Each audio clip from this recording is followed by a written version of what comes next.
تو میں نے ملیشیا میں دیکھا لڑکیاں جاب کر رہی ہیں ہوٹل میں نا، فش، ہم لوگ بھی وہاں ہوٹل میں بیٹھ کے فش کھا رہے تھے، تو ہمارے سامنے کچن ایک لڑکی بیٹھی ہوئی، وہ فش بنا رہی ہے ہم لوگوں کے لیے، وہ صبح سے پتہ نہیں کہ، اور اس کا بچہ واکر میں قریبی.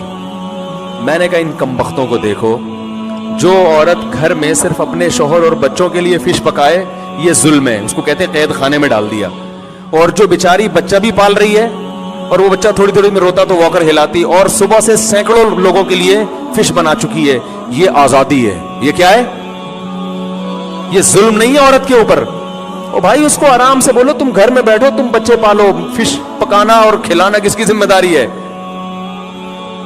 فشنگ کرنا ہماری ذمہ داری ہے، ہم تمہیں لا کے گھر میں کھلائیں گے. لیکن اس قسم کی باتوں کو لبرل لوگ پاگل پن اور دیوانہ پن کہتے ہیں یہ پرانے زمانے والی باتیں، یہ مولوی لوگ زمانے کے حساب سے چل ہی نہیں سکتے. Likey